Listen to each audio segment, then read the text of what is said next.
Okay, I think we're recording. So let's pray.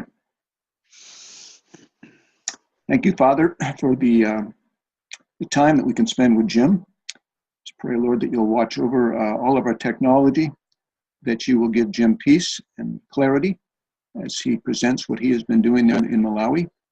And again, just thank you for the work that he's been doing. It's in your name, Lord, we pray. Amen. All right, well, let me just kind of go over the procedure. We're going to probably spend 15 or 20 minutes and have Jim give us a PowerPoint presentation, give us a refresher on what his dissertation was all about, and he'll remind us. Then we'll spend a little time discussing with Jim some of the key points, issues, concerns, questions that we would like to put forth. After that time, then we will dismiss Jim and others from the session, and then the three of us who are on the voting committee, Dr. Yadiot and Dr. Graves and myself, we will spend about maybe 15 minutes in evaluation session. Once we've completed that session, then we'll bring those of you back into the session who are with us now, and then we will issue a grade, okay? And I think we did publicize this oral review. We've been trying to publicize our oral reviews to other students so that they can come in if they so desire, and just to see what an oral review looks like. Sometimes that kind of helps relieve some of the tensions that students can feel. So I hope that'll work. I may have to turn off my video occasionally when I have too many programs here going at the same time. This particular computer gives me some trouble. So if I have to just put a screen like this, that will have to happen sometimes. I think I'm going to do that right now because I see the computer memory is giving me some trouble. All right, Jim, let's go ahead and have you share your screen. And let me see.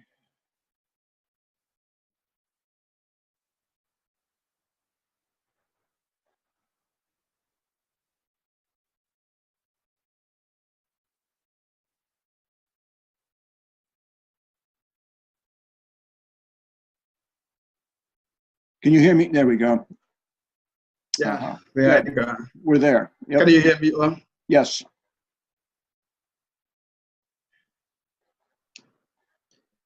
Good morning, Dr. Ping. Good morning, Dr. Graves. And Dr. Martini, is it morning or evening? It's evening. It's 8 p.m. Sorry. No yeah, we problem. are on the same time zone. We are on the same time zone. My name, let me quickly just introduce myself. My name is Jim Bottoman Mbewe. I am a student and a candidate for the Doctor of Transformation Leadership. Actually emphasizing on entrepreneurial organization transformation. And joining us shortly will be Dr. Ronest Chipao from my PLC. And Dr. Chipao will be introduced to you because he is part of the Malawi Assemblies of God University. He is the Dean of the Faculty of Theology and Spiritual Formation. So I have been with him for during my academic journey, and as much as I was doing more of my work, I was working with him during this particular time. Shortly, as he joins us, I am going to introduce I believe that I know Dr. Jeremy has looked at my dissertation. Dr. Payne has looked at my dissertation and also shared to Dr. Martini. But quickly, I don't have much time. Let's go to my presentation. I'm presenting on the title, Bridging the Gap Between the Rich and the Poor as a Means of Eradicating Poverty in Malawi. The next slide shows the outline. I have introduction, statement of the problem, purpose statement, research design and methodology, research outcomes, and interventions and postulations.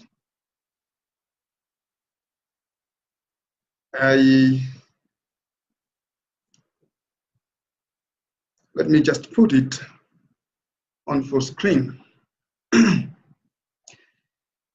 According to the global magazine, Finance Magazine for the 2017, Malawi was rated as the 60th poorest country after Central African Republic. And Malawi has a population of approximately 18.6 million people, but it's a small country in size, like the size of Pennsylvania in the US. But out of this, more than 65% of the population was poor, according to Malawi Poverty Reduction paper of the 2014. And also, economic inequality in Malawi was one of the highest, where we had 20% of the population consuming over 46% of the goods, while 20% of the poor consumed 6% of the goods in 1998.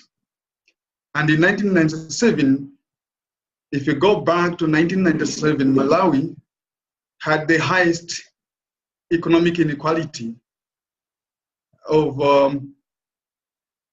0.65 on the Gini coefficient, which meant that 65% was consumed by the poor, by the 35% people, and the 35 were actually sharing. The 65% of the people were sharing actually over approximately 35%. So the gap between the richest 10% of Malawi and the poorest 40% has increased by almost a third between 2004 and 2011. I used Musa and Masanjala. They wrote a paper on a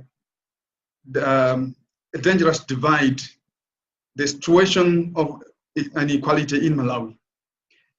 On my statement of the problem, I put it, despite that the seemingly remarkable progress in the Malawi Assemblies of God training and church growth, lack of economic education among Malawi Assemblies of God pastors seem to contribute to poverty and economic inequality among pastors.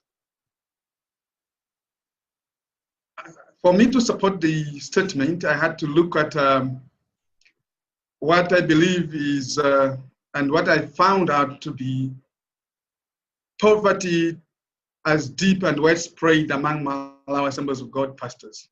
According to Smenti, who is the former Treasurer General of the Malawi Assemblies of God, he reported that 60% of pastors live below poverty.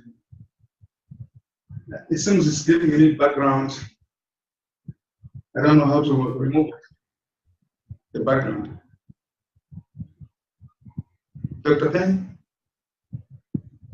It looks like that there's two of you in the same room with two computers. It's better if you stay with one computer because it gives interference. Oh. Why don't you just introduce Lawrence? Yeah. Yes, or you can just turn the sound down on that other computer so we're not getting that message coming through. Oh, actually, Bill, you can mute Lawrence once he's introduced. Yes. That's true. Is that okay?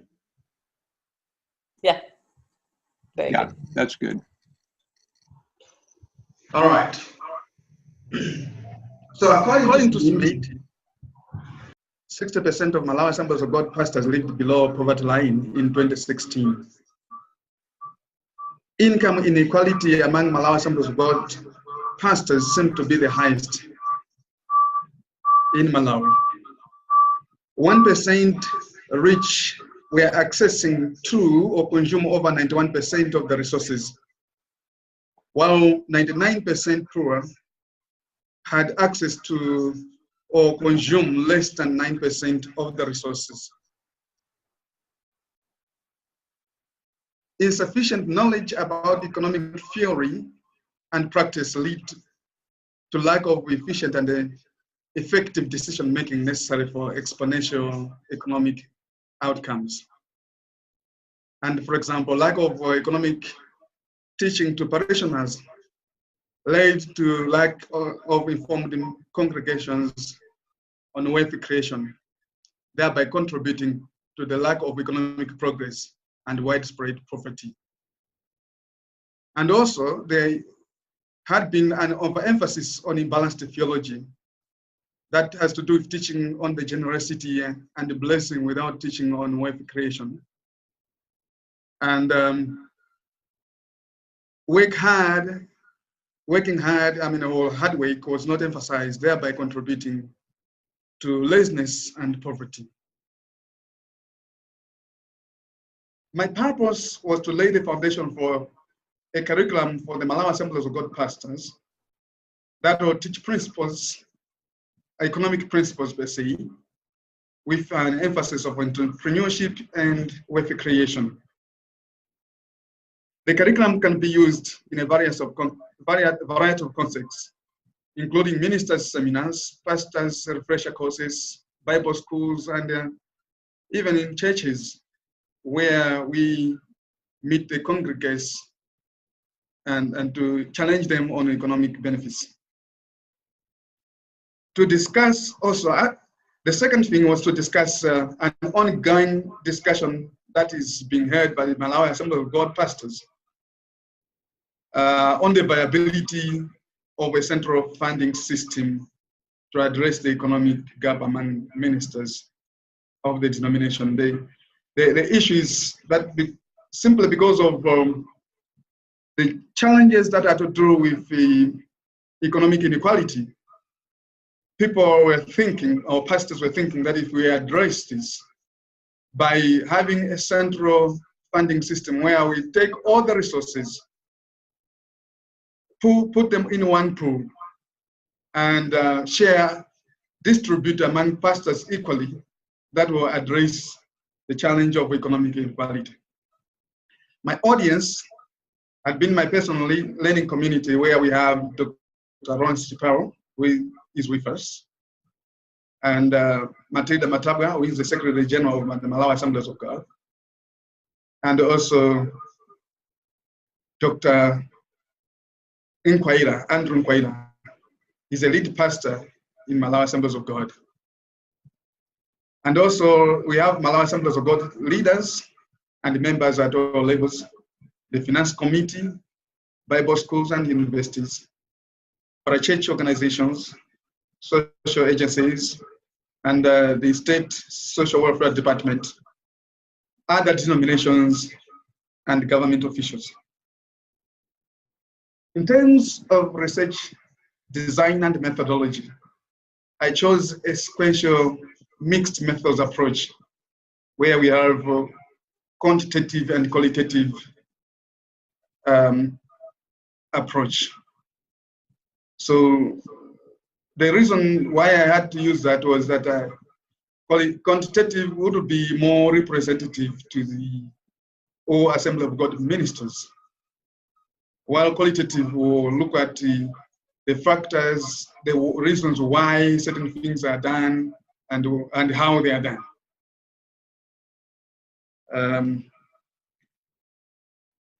Some 4 central questions guided the study. The first one was that what are the causes and the extent of poverty and inequality of incomes among Malawi Assembly of God pastors? Secondly, in the opinion of these pastors, what are the possible solutions to the problem of poverty and economic inequality among Malawi Assembly of God pastors? The third question was that what are the opinion of these pastors regarding a central funding system where tithes, offerings, and other incomes are put in one fund and be distributed equally among pastors?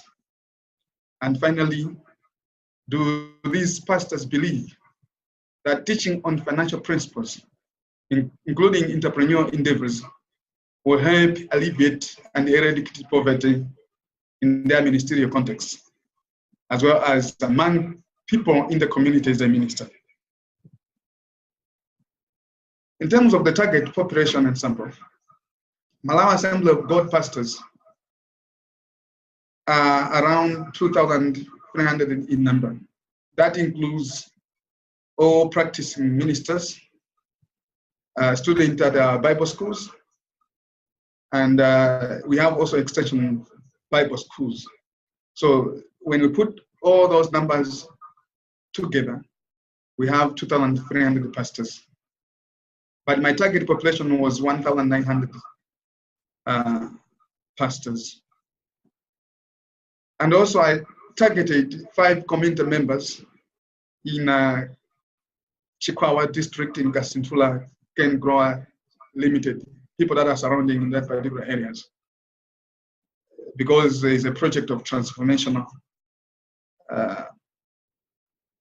actions that were taking place around that particular area. And also I talked with some pastors from different denominations in the Kasintura area. And I also took a sample of 20 pastors from different locations in Blantyre Rural and Blantyre Urban, and also in Lilongwe Rural and Lilongwe Urban. In terms of literature review, literature was reviewed and it unearthed some important information regarding poverty and inequality in Malawi, and also Malawi Assemblies of God, even globally, and they suggested solutions to the problem. I took some resources, some of the resources that I used in this regard related to something that have to do with poverty and economic inequality. Some of the key resources that I used were by Fickett and Cobbett when helping her, and also they wrote a book, Fickett wrote a book with Musk, known as From Dependency to Dignity. And also I looked at a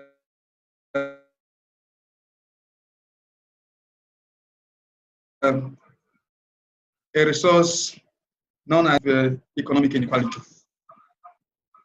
For some connections, maybe in terms of aid dependence, I looked at Dambisa Moyo, Sedaid aid. Some of the resources were from Malawi, through the media, and also National Statistics Office, where we have Malawi Demographic and Health Survey, and also by Musa and Masanjala, A Dangerous Divide. In terms of data collection, I collected data through survey, where 1,900 pastors were targeted for a survey, but only 1,790 participated in the survey. At first, I created an online survey, but it never worked out.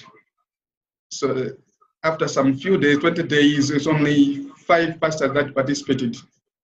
And then I decided to talk to the leadership of the Malawi Assemblies of God, that I take advantage of the 70 years anniversary, which were known as Platinum Jubilee celebrations. that I administer the survey, an offline survey, but unfortunately only 540 pastors participated, including the 5 that participated on the online survey. I also reached some pastors through email and direct contact. I had to send some people physically to reach out some pastors who never participated. And some turned down and their views were respected. Another method of collection of data was through interviews. Interviews were conducted with some few pastors regarding the central funding and also the community members in the case study. So there were 30 to 45 minutes face-to-face interviews, especially on the viability of the central funding in Malawi Assemblies of God. And normally interviews started with an icebreaker and some structured open-ended questions we are asked to allow the flexibility of collection of subjective viewpoints. And more description of lived experiences and world views of interviews were also gotten. Follow-up questions were asked to clarify and sometimes probe some interesting responses that emerged. And after the interviews, during the interviews, some verbatim data was manually transcribed immediately after every interview. And the observations captured some of the non-verbal communications, because some people communicate non-verbally. And interviewees were also given the document to make some reviews so that they own the data that is carried out there. I also carried a case study where, as I already explained earlier on, in some areas that are surrounding the Kasintura area in Chikwawa district in Malawi. There is an irrigation farming program funded by the government and the European Union that actually transformed the community and helped reduce the economic gap that existed among the community members. And also the study further explored whether economic transformation of the particular area and the economic gap reduction of the community translated into the transformation and the economic gap reduction for the pastors' lives and their families in those areas. And case studies were also developed in the urban and the rural areas of Blantyre and Lilongwe, as I explained earlier on. In terms of intervention strategies, I had some focused discussions and also some teachings that I laid at the missions conference that was held in May 2017, and the platinum celebrations in August 2017, where some comments and questions were taken, and some suggestions were also taken from there. I also created a social media group, some social media groups, especially on the WhatsApp, to connect with pastors and communicate with the pastors, simply because it was difficult for us to physically meet all the times. So I found social media helpful to kind of like discuss some concept issues. And on appreciative inquiry, I believe that Assemblies of God pastors have the capacity to define the problem and find solution to the problem. And therefore, intervention, appreciative inquiry was used as an intervention strategy. And finally, the curriculum development, the curriculum framework was developed through these focused discussions. And it needs some refining and expert analysis by curriculum experts. And later on, there will be an advocation for the usage of this curriculum in the various schools, Bible schools, I mean, and into various contexts. And out of this curriculum development, or the curriculum framework, I thought that it was better to develop a transformation tool that will be used for the churches. That is a simplified version of this curriculum. My research outcomes on the causes of poverty and economic inequality, this is from the research review,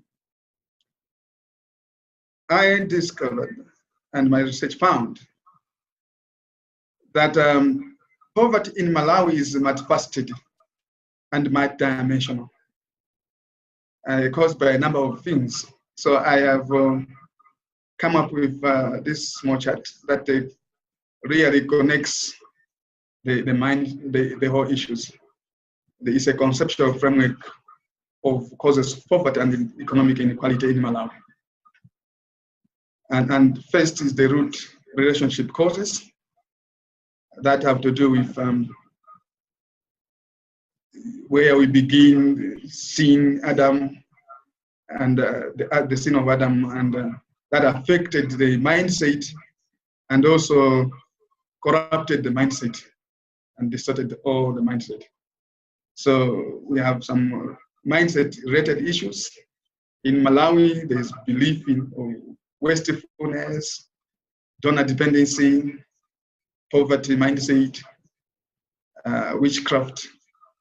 That also affects other areas where we have issues of crime, exploitation, poor sanitation, rapid population growth, and some poor health. From the government-related low collaboration, corruption, climate change, maybe the climate change that is not well managed, and low technology because of corruption and because of low income, where we have also limited land. Malawi is more of an agro-based economy. So if we have low agricultural production, we have low income. That affects also low education, that affects also distorted mindset. In terms of solution to the problem of poverty in Malawi, I have just put it in the conceptual framework of that have to do with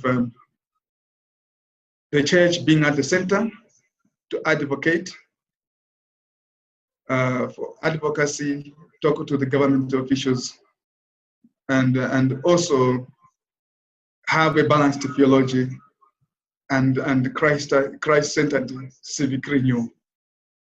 When we have restored relationships, then there will be a transformed mindset through regeneration, and also teaching that will help communities and people and the church to uphold biblical beliefs, prudence, economic independence and interdependence, innovation mindset, saving culture, controlled population, and all these areas. So it's just more like a reversal of the challenges that were presented in the causes of poverty. In terms of the results of interviews and survey, the pastor's opinion over the issues of poverty. The research found that over 65% of Malawi Assemblies of God pastors were poor. 38% of the respondents were extremely poor, using less than $1 per day for a family of 5. On average, in our Assembly of God pastors have got a family of 5, where we have the husband, the wife, and 3 kids. Only 42% of the pastors had other sources of income other than the church income. That income could either come from the business. Some of them were in bivocational ministry, where they may be employed somewhere, and also pastor church, or get involved in some farming to generate resources. And 88% of these pastors believed that they were living in poverty. And out of this, 82% of the respondents believed in the existence of economic inequality in Malawi Assemblies of God. In terms of pastors' responses on cause of poverty and income, there are 4 areas. 74% of respondents thought that poverty was caused by a poverty mindset and laziness, while the 10% attributed it to climate change. 9% attributed it to exploitation, and 7% attributed it to sin and diseases.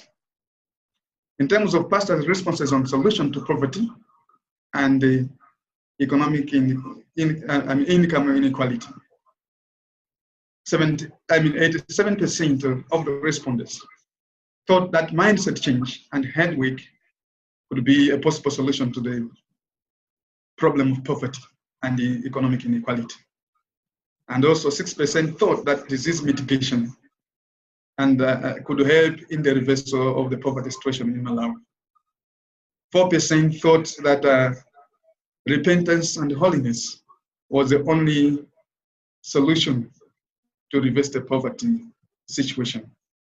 And the 3% thought that climate change management, at the hub of it being reforestation, could reverse the situation. In terms of pastors' responses on other issues, in terms of holistic ministry training, 67% of respondents thought that we're not well trained for holistic ministry. And 69% of the respondents thought that we're not fully involved in holistic ministry. And 89% of the respondents thought that we need to include economics and entrepreneurship into our Bible school curriculums to foster some economic growth and decision making. On the central funding, I have already explained what central funding is. I interviewed some pastors and also created some focus groups. And 80% of the focus group members thought that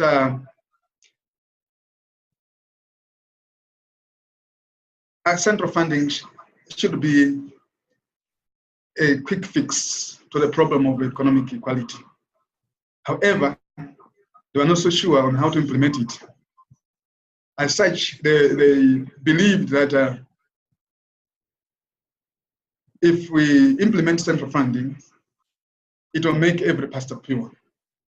Because a simple calculation of all the resources that Malawi Assembly of God pastors and as a denomination has, if we put them together and look at all the expenses that are needed, then each pastor will receive $31, thereby making every pastor poor. And the focus group thought that transforming the communities in which pastors do minister would help to solve the problem of economic inequality, and at the same time also solve the problem of poverty.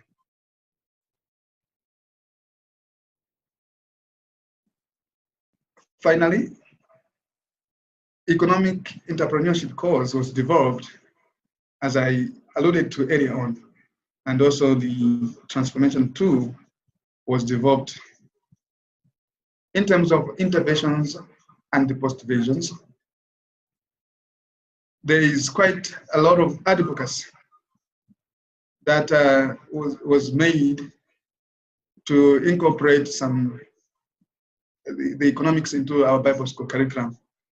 I have already spoken to the principal of the Bible school, and he was willing, he was feeling like, I think this is an area that we need to work on. And also, wealth creation seminars were held in some districts for pastors, local churches, and individuals. I've already gone to 3 districts, talked about the wealth creation and how it relates to supporting ministers and reversing our economic situations in the area. And great results are coming out. I'm hearing a lot of stories and also some testimonies getting out of it. One of them is a church that had an income of $5 to $10 a month. But through these seminars, the church has increased its capacity to $200. And the pastor feels like I'm out of the economic poverty line. I desire also to make some publications on the tracts, just simple tracts that carry some economic ideas and wealth creation that will be distributed to all the local churches and to all the members to foster economic growth and to change the mindset. And I'm thinking also of publishing some books on wealth creation and holistic ministry that as a denomination and pastors would be challenged with that. I continue also with the social media group. Some of the focus group members felt like we should add some more pastors in there. Currently, I have 90 pastors added in the social group, and every day we are sharing notes on wealth creation and on economics. I tend also to collaborate with other denominations through interdenominational ministries and through interdenominational organizations to foster a more like Christ-centered civic renewal, and also to teach theological work to these pastors. In terms of lessons learned, on the administration of SAD and the interview, I felt like I have learned some lessons because I did not, first of all, try to go through the organizational philosophy and the world views of targeted population. As such, I began with an online survey. And later on, I discovered that many people are not connected technologically in our nation. So I had to shift to the offline survey and also meeting them one-on-one. I never prepared to actually have some direct contacts with pastors. But for me to reach my targeted population, I had to change that. But also on the poverty, the whole issue of poverty, I discovered through this research that poverty in Malawi is multifaceted and multidimensional, and that we cannot deal with the whole aspect of poverty and the whole issues relating to poverty, but maybe a particular aspect of poverty. I also learned that poverty and income inequality are interrelated, but they are different. At first, I thought that poverty and the income inequality are the same.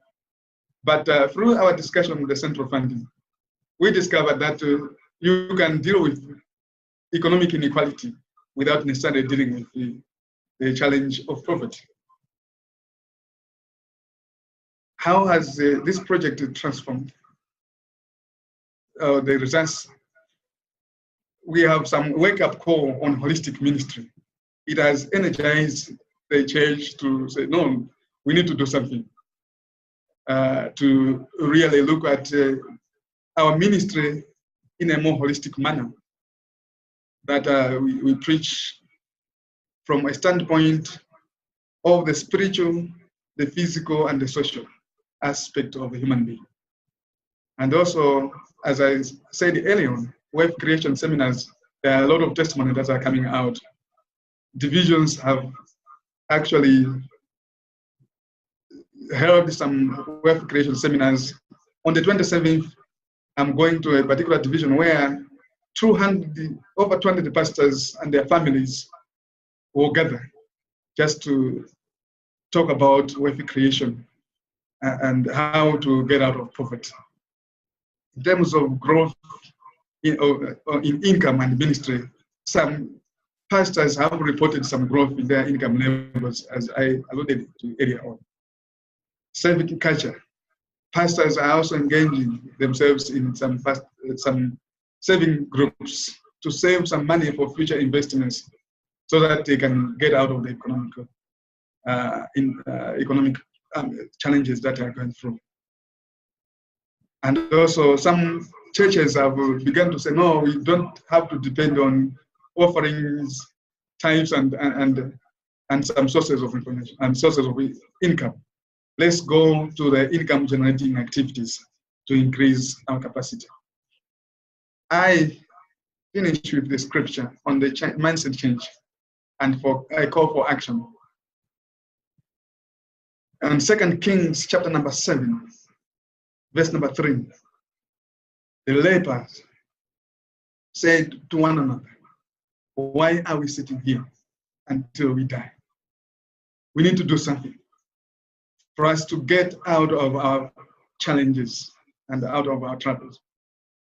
And also, if we go to Proverbs 19:17, the Bible records on supporting the poor, that he who supports the poor lends to the Lord, and he shall be repaid. Thank you for listening. This is the end of my presentation. I am now open for comments and questions. Thank you. Thank you, Jim. Yeah, let's go ahead and spend some time discussing Jim's presentation and the dissertation in general. What would you like to ask, Jim?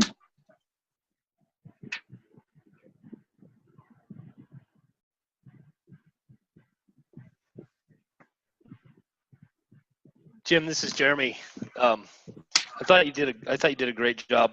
What is the definition that you used for holistic ministry? When you say holistic ministry, what is that definition? My definition on holistic ministry has to do with preaching the gospel and also discipling, but also get involved in supporting the poor, the social aspects of a human being, and also the physical aspects. Talking about health, talking about issues relating to the whole person in nature.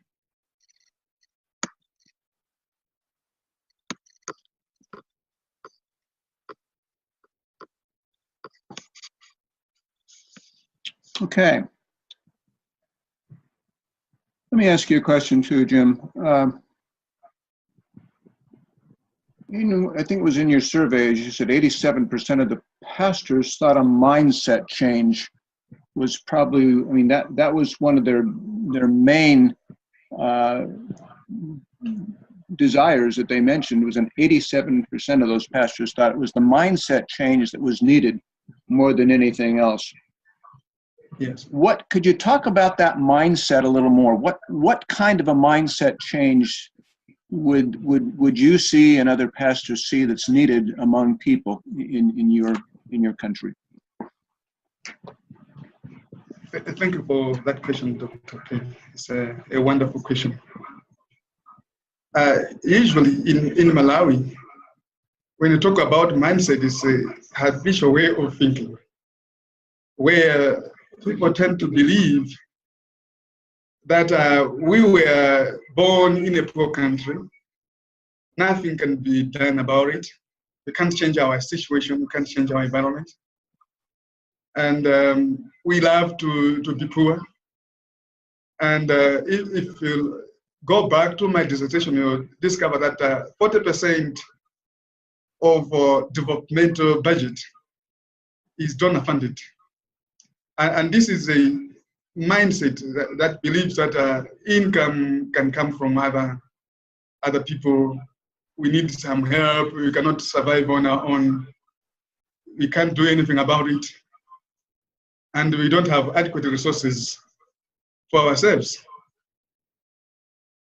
As such, the kind of mindset change that I'm looking for, and we are looking for in Malawi Assemblies of God and in Malawi as a nation, is that to go back to the nation and say, no, God cannot create us and give us a nation without resources.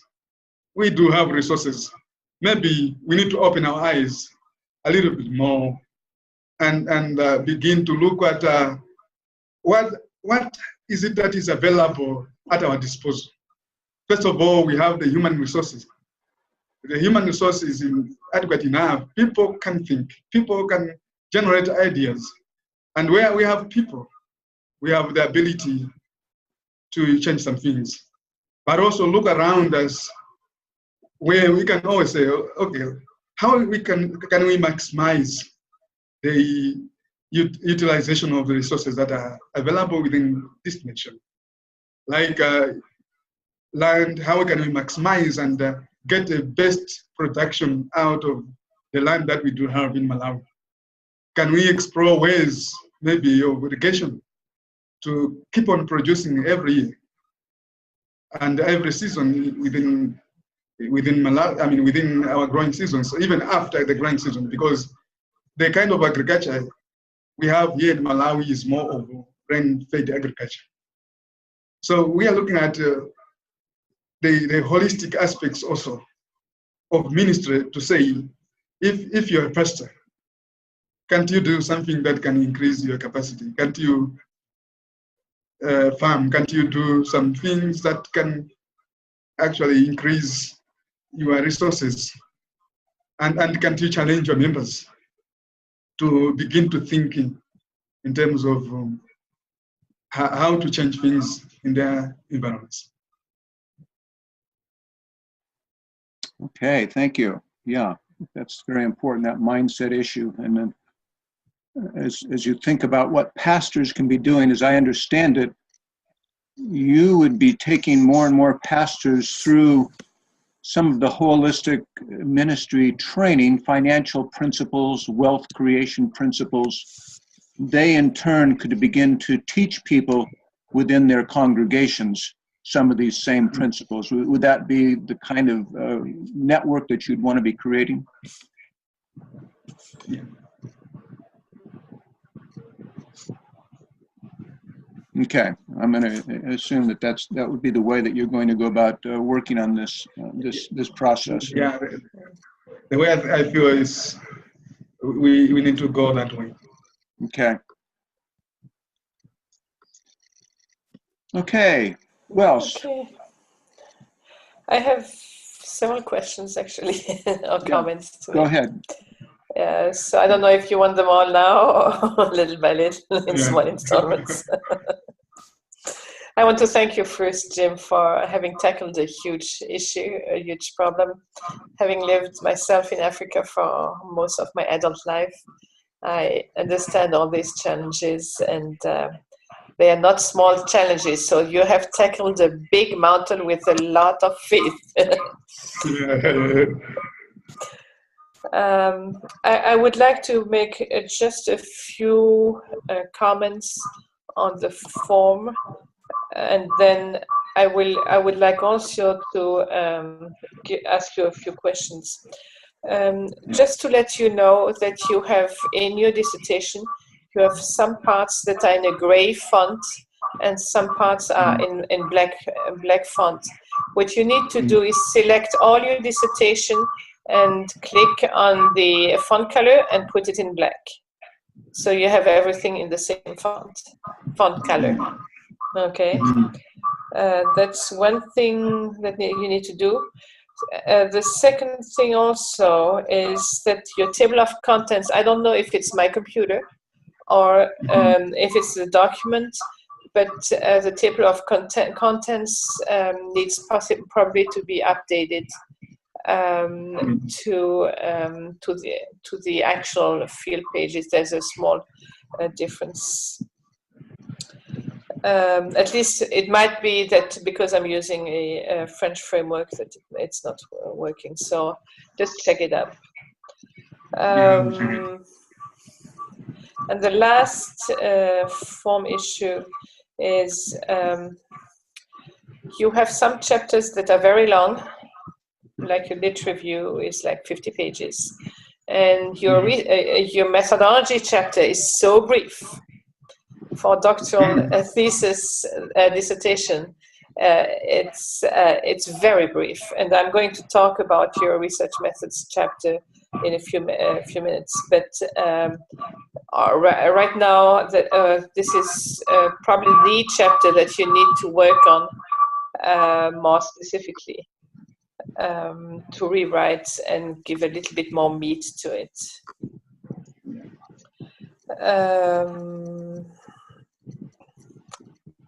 Okay, let me now look a little bit at content. Is that okay, or do you have any other questions, comments? It is great. Okay, I just wanted to make it a good academic piece so that you can publish it afterwards and be proud of it and give glory to God to that. Yeah. On page 28, and this is just a personal question, you say that in the Assemblies of God Constitution, you have the three selves. Self. Yeah. Okay. I've, in my years in Africa, I just came back like a few months ago. I've really debated about this because these three selves have been imported from the north or west, whatever you call it. Reflect a very individual culture, focusing on being independent. Yes. And I personally, and this is my personal, not an opinion, but my belief, I believe that missions agencies made a major mistake in developing these three selves, because God does not call us to be self. God calls us into partnership and network and working in community. And BGU's value is focusing on networking and community. And God's purpose is community. Plus, the African culture and tradition is very focused on community. Yeah. So you may want to reflect on that, and maybe we need to change something in the Constitution. And this is part of the change of mindsets that you talked about before. Yeah. What the Western missions have brought is not necessarily right. And in this case, I don't believe it is right. And it's not according to scriptures. Yeah. And if you could take a little bit of a critical, in a positive sense, a critical stance on this, that would also enrich your contribution and focus a little bit more on the importance of working together as churches share their resources, as churches share, and individuals and pastors and even throughout Africa. I mean, there could be a network that could be developed throughout the African Assemblies of God network. where resources are shared. I mean, this is just a major encounter that I made when I've been working in Africa, where a lot of the generation of the missionaries that were before me focused on this self. But that's not what our calling is. Our calling is to work together. And but we need to make it in a way that brings honor and dignity to everybody involved in the partnership. And this is the issue. Yes.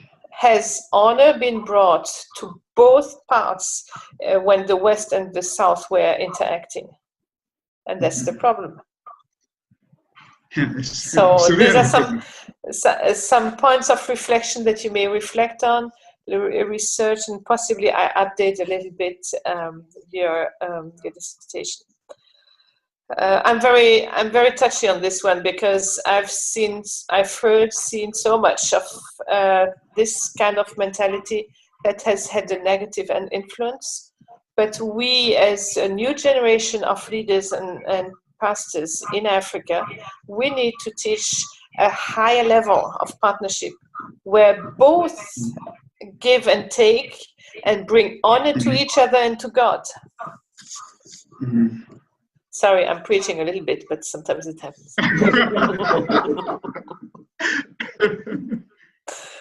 Okay. Now, I have a few other notes. On page 84. Yes, page 84. 84, the last paragraph, if you can, is a little bit incoherent. And I forgot also in the form, at the end of, I think, chapters 4 or 5, you need to put transition paragraphs, and you forgot about that. You did it, yeah, you did it very nicely the first 3 chapters, and then you forgot. Now let's go to your research methods chapter. The research methodology that you demonstrate or that you expose is what is going to validate or give credibility to your results. So what you need to do, and we can go back to that together. I'll share my screen. I'll go to the table of contents and share a little bit.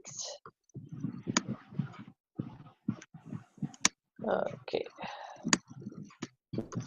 I'll share my screen if that's okay with you. Where am I here? Okay. Can we see that? Okay. So this is you. I'm trying to move everything up so we can. That's good. Okay. So this is your. Sorry. Your research methods class. Your research design takes less than a chapter. Your research tools, less than a page. Your research tools, 2 pages. Your intervention strategies, 1 to 2.5 pages. And your evaluation method, 1/2 page. And this is for doctoral dissertation. This doesn't work. Okay. So I'm really asking you, with your dissertation supervisor, to rewrite this chapter, because if this is not really strongly supported or strongly written, then it does not give a strong basis to your findings. Okay. So let me go to your research design. Do we have time? Can I just do that with you and show you a little bit what we can do here? Yeah. Okay. Yeah, that's fine, Martine. Okay. Thank you, Dr. Bill. Okay. You say that you use a mixed approach, and you make a statement, a blank statement like that. You need to say, here are my options. I can do this, and this will bring me there. I I can do qualitative, and this will bring me there. But now I choose to do a sequential mixed methods because. And you need to convince the reader that this is the best way for you to answer your research questions. Yes. You always have to go back to your research questions. Okay? So you need to write a few pages like this so that we see that you understand what qualitative research is, quantitative research, even appreciative inquiry. You can expose what it is here. I know you have touched about it in the other chapters. And then you say, because of these and these reasons, the mixed approach is the best approach in order for you for me to demonstrate that, and you go back to your research questions and show why it's so important.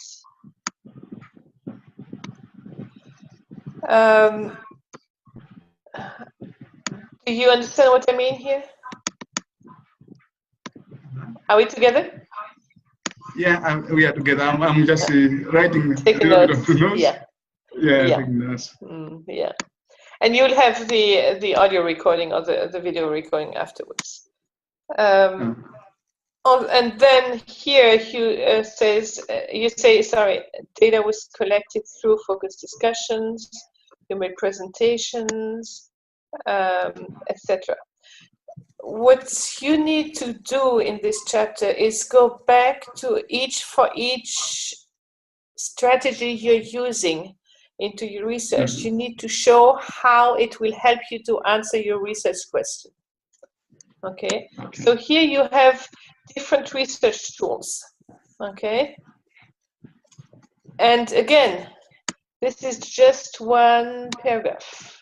And then you have surveys, case studies for 2 paragraphs, 1 paragraph, and reflection journals for 2 lines. This is not a doctoral research methods chapter. Okay. Which, again, you need to make your case and demonstrate that you have used the best research tools.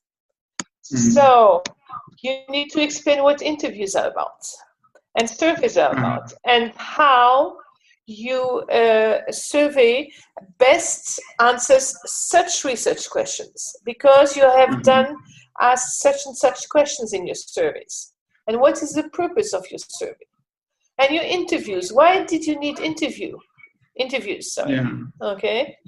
And why do you need case studies? You have done a great job of what we call in research methodology triangulation, and you have done like quadrant, because you've used 4 methods.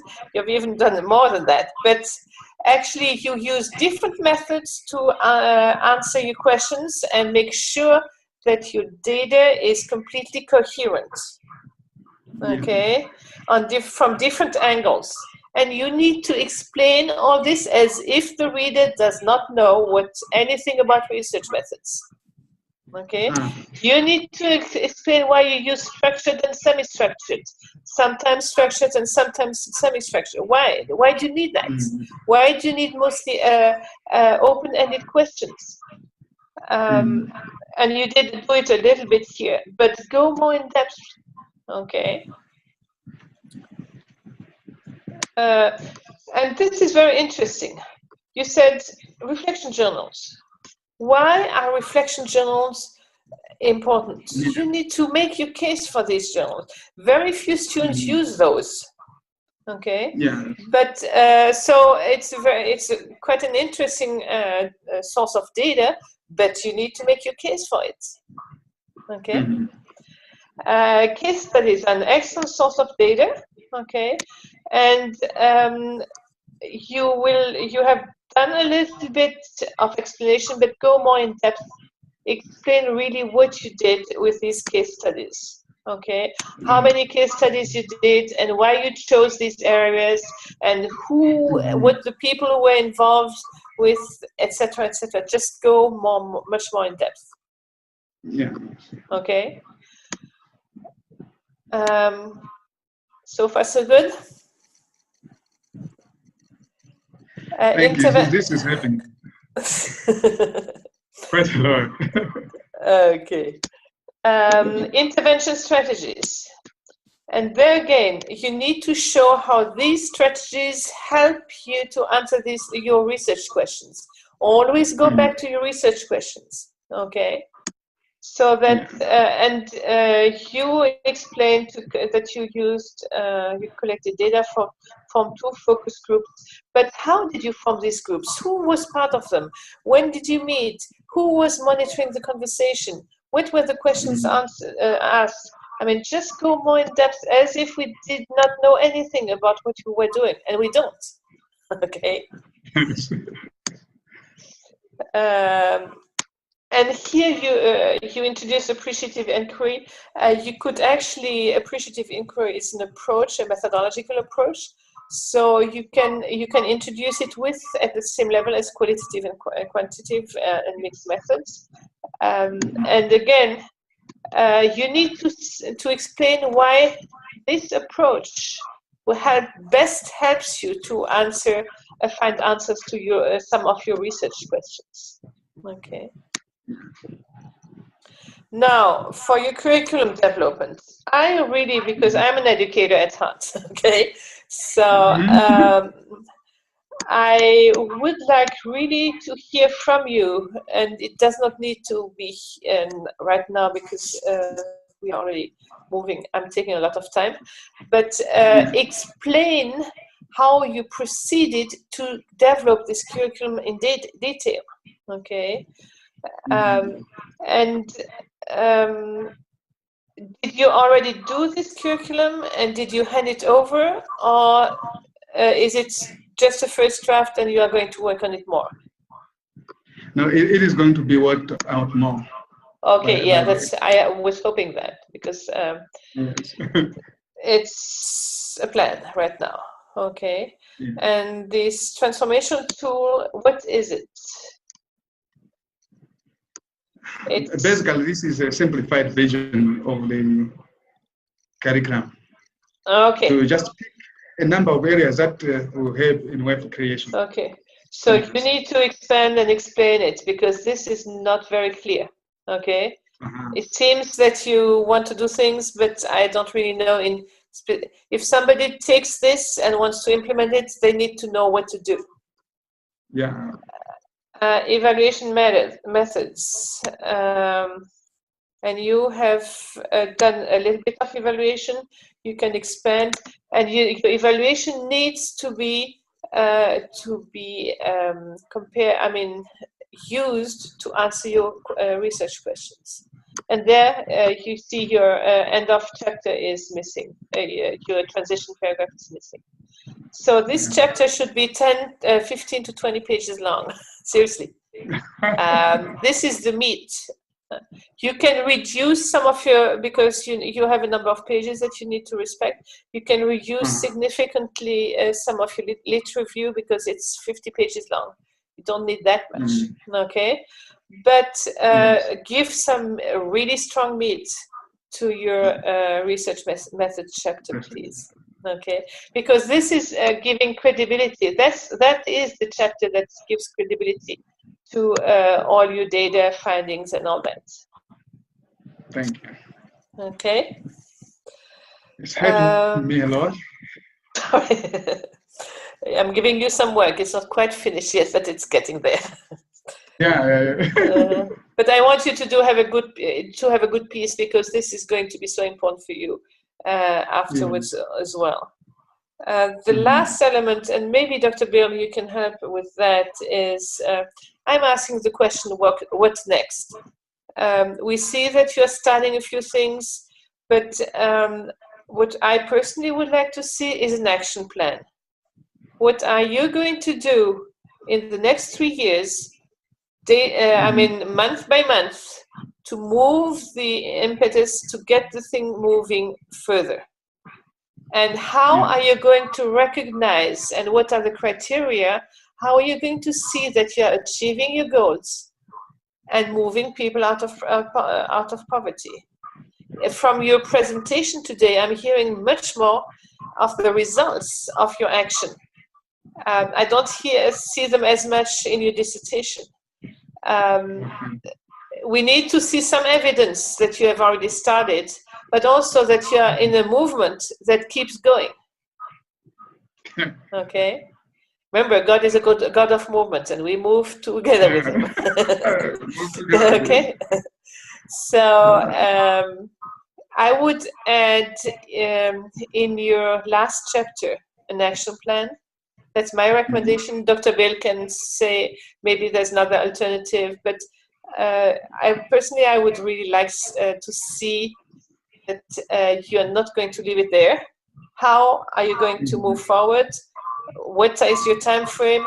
And when are you going to recognize that you've done your job?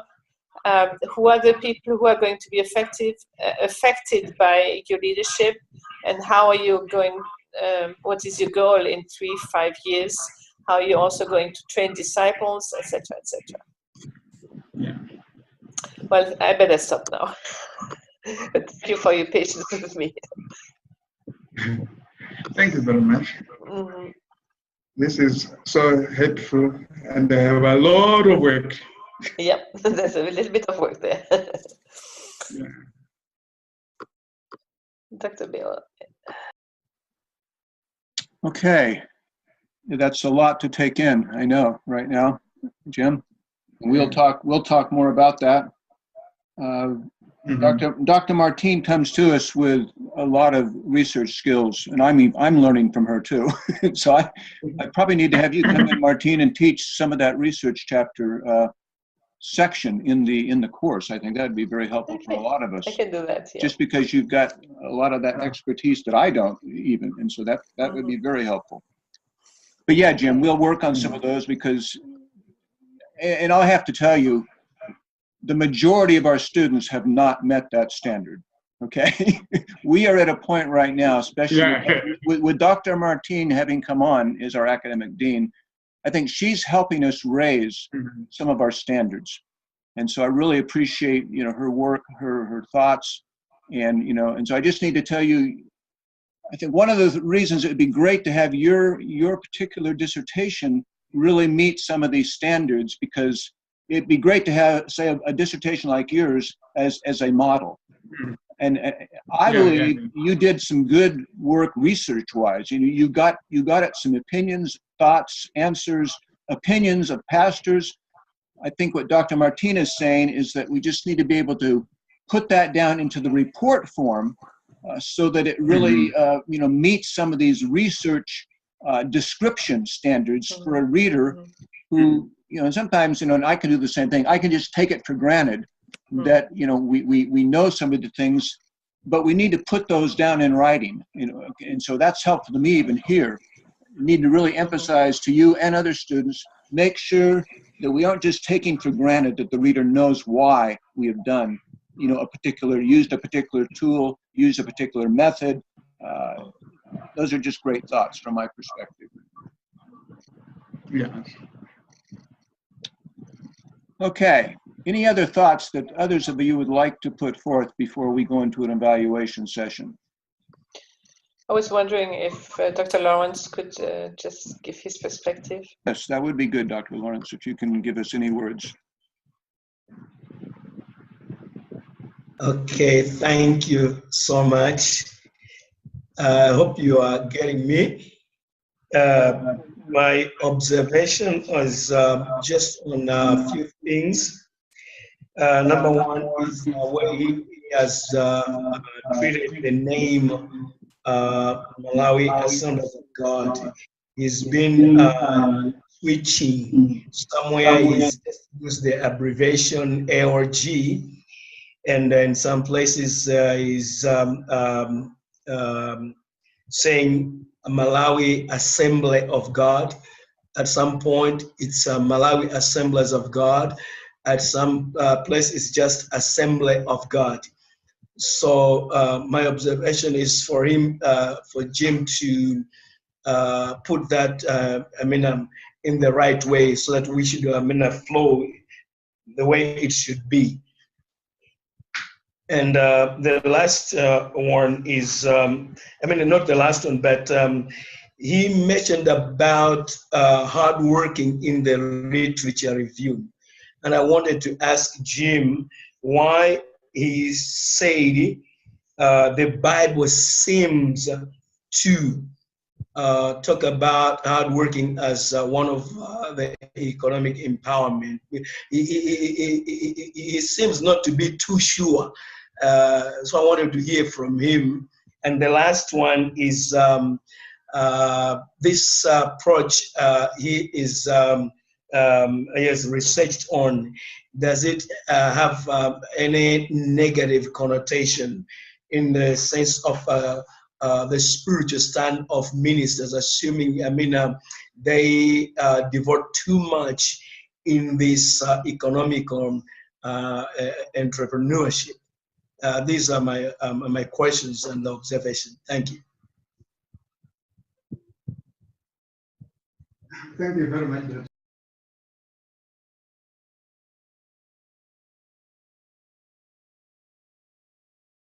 Okay. Can you good. unmute him?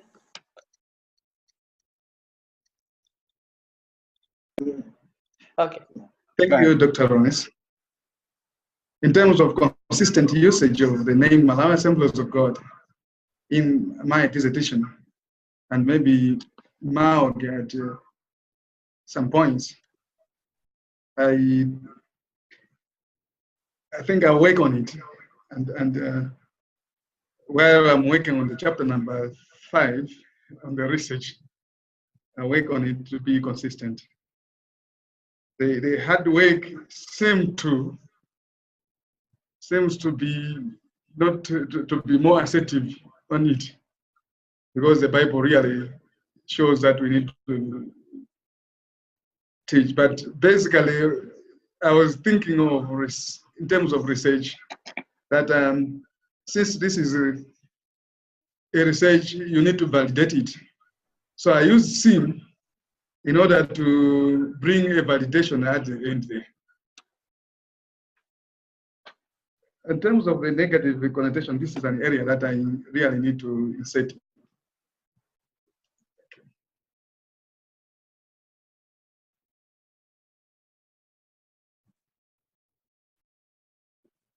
Okay. Yeah, I think you've said that the negative issues, negative aspects, you'll need to think about that a little bit and see how that maybe applies to the pastoral people that you're working with.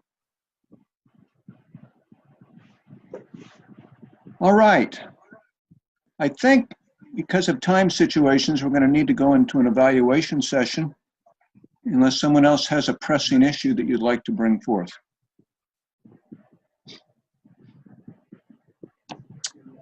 Okay, what I'm going to do, I'm going to break Jim, you and Dr. Lawrence out of the session for a few minutes, and then I'll bring you back in.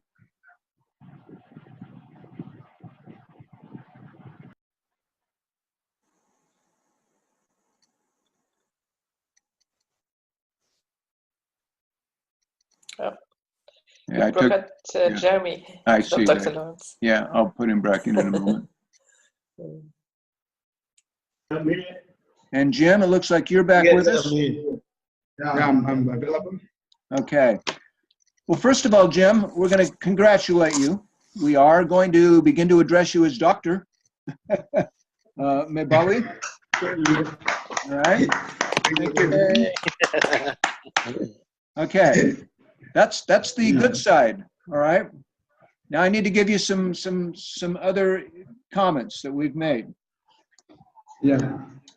We believe as a committee that you have done some very good research. Okay. You've done some better research, and of course I see a lot of dissertations. You've done some more comprehensive research than I've seen in some other dissertations. The fact that you brought in a whole quantitative component, with almost 1,700 pastors, that was very good. And then the fact that you did some qualitative work in terms of interviews, focus groups, etc. You, as Dr. Martin mentioned, we call it triangulation. You did a good job in terms of bringing in research from various aspects. Okay. What we've agreed to do is with the projects as it right now, we would give you a pass, okay? But if you would be willing to make the kind of recommendations that Dr. Martin has mentioned in terms of the research, chapter 5, and then add a future action plan into chapter 7, we would agree as a committee to give you a pass with distinction. Okay, we're just trying to give you a little motivation. So I'm going to leave you with that. Okay, go ahead, Dr. Martin. Jim, did you understand what Dr. Bill said? Yeah, I understood what she said. And I'm willing to go beyond because I want my work to be of quality. Yeah, we're getting a little feedback between your two computers there. Mm-hmm. Yeah, we want you to be high quality, that your work be really credible, and we want to give you an encouragement to get there. Yeah. So what we would like you to do is rework your chapter 5, add the action plan with an accountability plan, and submit it to the three of us, Dr. Jeremy, Dr. Bill, and myself. And we'll work with you. You have my email address, you have Dr. Jeremy's email address, you have Dr. Bill's. We'll work with you so you get a good piece of work, so that we can have a comprehensive work. And if this is when this is completed, we'll move your grades, your assessment, two levels up. Okay. Mm-hmm. Because there's great potential in your dissertation. Yes. Yeah. I will try to work with you. Wonderful. Okay. Well, we appreciate you working with us on this, Jim. And like I say, go ahead. And you can work with Dr. Lawrence as well. Yes. Because he has experience in research. I see that. Yeah. He has experience. Yes. And when we had a breakout, he actually was giving me some hints on some areas. Yeah. Yeah. Okay. Very good. Okay. Yeah. I think we're going to go ahead and leave it at that. And again, we are congratulating you, Jim, because like I say, I think, like I said, we have a little bit of another motive here too, because we would really like to have a dissertation like yours to become a model for some of our other students. Yes. Okay, and I think your dissertation has that potential. Yeah. Okay. And this will also give a good role model for African leaders and African students. They see they can do it as well, and you can then become a mentor to them as well afterwards. Thank you. Yes, absolutely. Yeah, I think we talked about that mindset. Just to be able to have that mindset of excellence is going to be very very helpful to your particular culture. Yeah. All right. Any other thoughts? Maybe Dr. Lawrence wants to. Let me take Dr. Lawrence off mute here a second. I've been having trouble. Okay, you go ahead, Dr. Lawrence. Well, just appreciate for this remarkable work from Jim, and also the grade you have just given him for the hard work he has been burning the midnight oils. I appreciate for that. Thank you so much. That's all. Thank you, Dr. Lawrence. Yes, we appreciate that word, and I agree. I've watched Jim go through much diligence as he's been working through this process. Again, we just and I want to thank you also, and we want to thank Dr. Lawrence and all the PLC team for all the support you have given to Dr. Jim. And he could not do it by his own. It's not a self thing. He did it because he had a community around him. He had people like you, Dr. Lawrence, and like the other PLC members, his church members and leaders that were supporting him and praying for him. So please convey our thanks and our gratitude to the whole team and the whole family that has supported him throughout these years. Absolutely, yes. We do just appreciate that work so much. Okay, well, I'm going to say goodbye for now. Jim, let me take off that video. I'm going to try to itemize some of these issues that we've talked about on this form, and I will send you a copy. And then you'll have something specific in terms of, written that will help you just have some final guidelines as we're getting through this process over the next month. And be assured, you're going to graduate. We're just going to make this dissertation one of the distinctive dissertations. All right. With that, go ahead, Martine. I just wanted, are you planning to come to graduation, Jim? Whoops, you're on mute. Are you planning to come to Dallas for the graduation ceremony? Yes, I'm coming for the graduation ceremony. Wonderful. Okay, so I'll meet you there, God willing. Are you also going to Manila next year? I don't know yet, but it's on the plans. We'll see, by God's grace. All right. Okay. All the best. Okay, well, thank you very much. I'm indebted to you all.